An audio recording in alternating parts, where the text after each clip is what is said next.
chiến thắng rồi anh em ơi. Hiện tại tôi đang đứng ở ngay đường Nguyễn Trãi, Thanh Xuân, Hà Nội ạ. Anh em xem đây, tinh thần này rất là vui, rất là phấn khởi.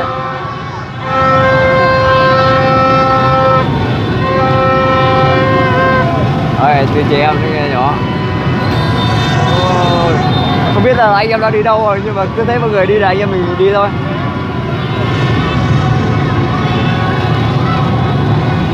Pháo sáng kìa anh em ơi.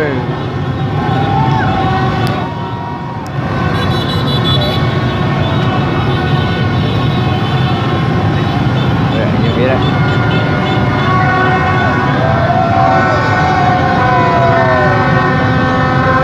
Rất là vui, đâu có Hà Nội, đâu có Hà Nội đang rất là mấy chào. Chứ bao giờ đẹp như thế này, đẹp vui hơn Tết các bạn ạ.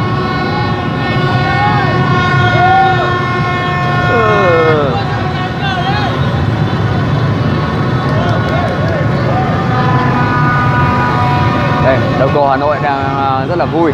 Hôm nay là em tôi đang ngay chung vui cùng đội tuyển Việt Nam. Quá tuyệt vời các bạn.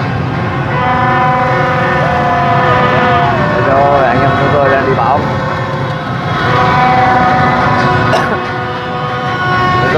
Tôi đang đứng trên đường Thanh Xuân, Hà Nội.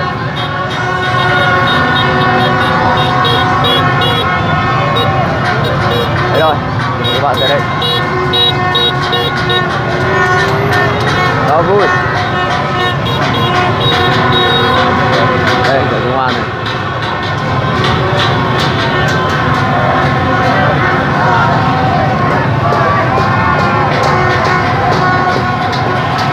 Các bạn đây này. Đó vui quá tuyệt vời.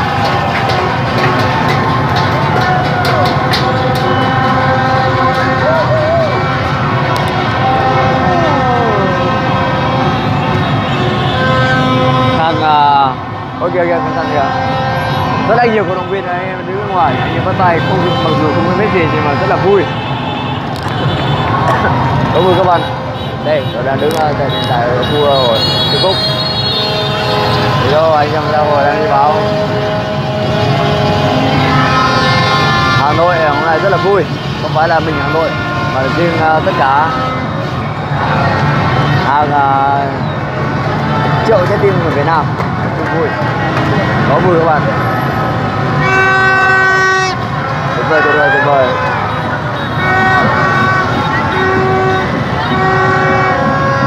Đây, chỉ các bạn thật vui, thật tuyệt vời.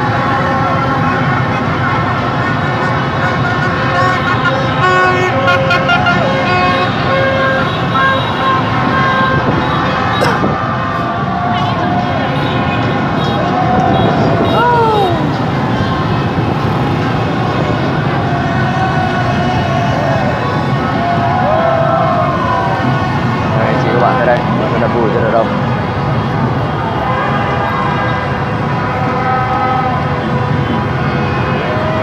Rất tuyệt vời. Chưa bao giờ đẹp như hôm nay.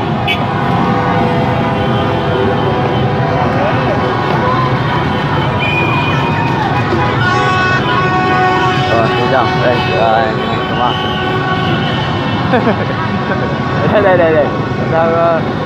Đây. Hai lần coffee. Quán cà phê rất là nổi tiếng ở Việt Nam, đặc biệt là ở khu vực Hà Nội.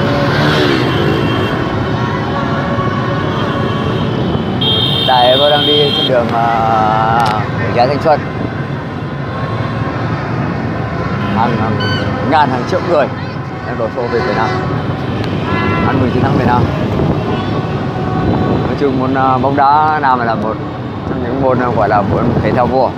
Tất cả mọi người anh em là không dùng ở cái đi thắng được không sao.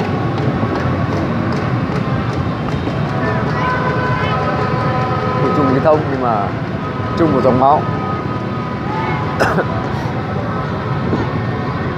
Chào đội tuyển Việt Nam.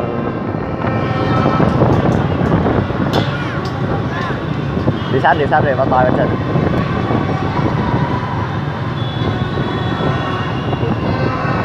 Xin chào đội tuyển Việt Nam.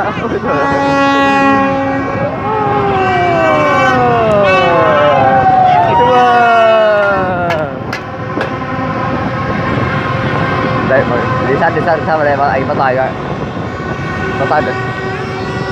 Đây là YouTuber. Wow. Đi thẳng thôi. Các bạn ra đây, rất vui, có vui chưa? Thế nào? Đây, đang đứng ngay ra chỗ ngã tư Thanh Xuân. Vâng, bên trái. Giờ bắt tay chú cái nào? Yeah. Bắt tay. Yeah. Xin chúc mừng đội tuyển Việt Nam ạ. Vâng, xin chào anh chiêu các bạn thôi đấy, rất là vui. Đây, anh em ra đi một cái. Quả tổ rất là to. Đây, anh chị các bạn xem này. Đây, rất là vui. Đây, anh chị các bạn xem này, rất là vui. Có vui các bạn ạ. Đầu cầu Hà Nội thì không bao giờ quên được rồi. Wow, pháo sáng rồi mọi người ơi. Anh em nhìn kìa, wow, quá tuyệt vời. Anh em cứ đi đâu đi nhưng mà rất là phải rất là cẩn thận.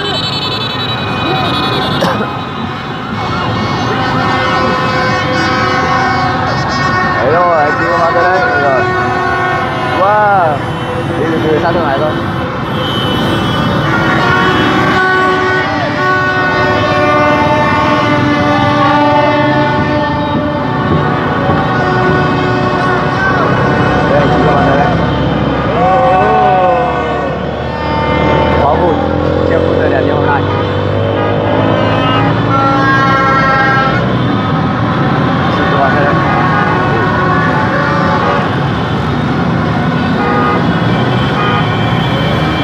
Mười năm rồi là di tích Việt Nam vẫn được gặp lại rồi. Xin chúc mừng đội tuyển Việt Nam.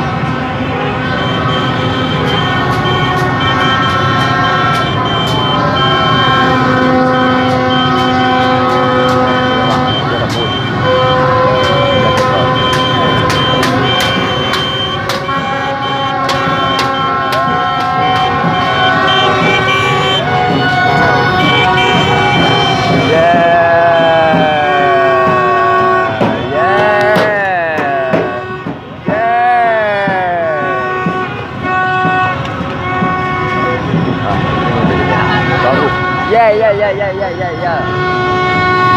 Bé, thở to lên nào.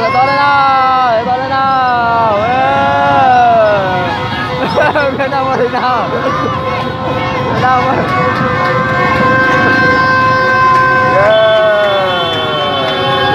Rất là vui. Yeah. Coi.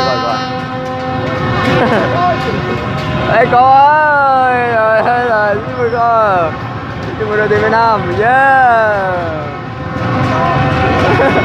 Đấy rồi. Rất vui các bạn ạ. Quay. Đây thằng gì đấy chứ. Đấy rồi. Ây da.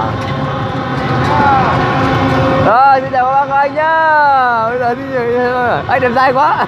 Rồi, xin mời.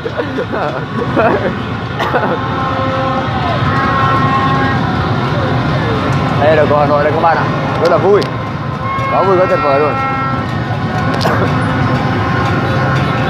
Bây giờ cái này là hơn ban ngày, không phải là như một ngày anh em đang làm việc bình thường, nhưng mà hôm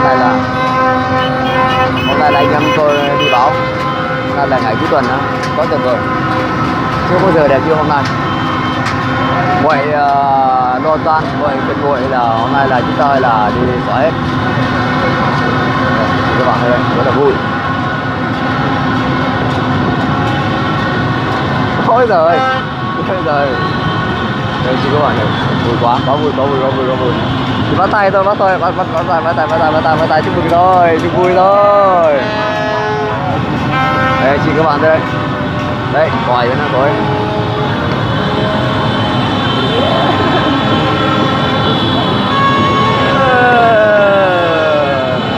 Mặc dù không biết nhưng anh em người ta vẫn tay chào, rất là vui.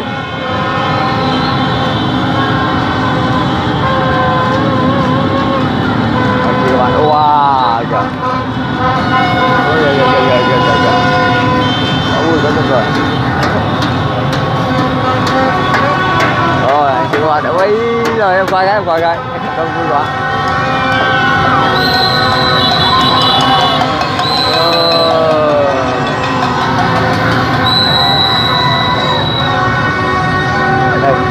Đây có cô nhân đâu đây. Việt Nam Hồ Chí Minh các bạn ạ.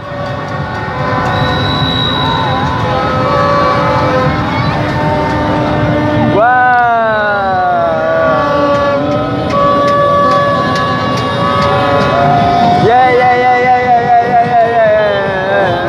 Yeah.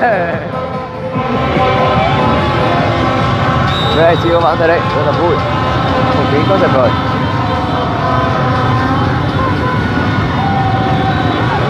Chị ơi thổi to lên, chị ơi thổi to lên. Yeah.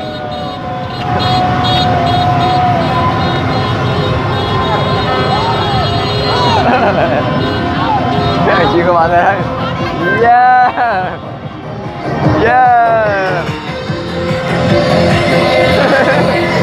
Quay nhá.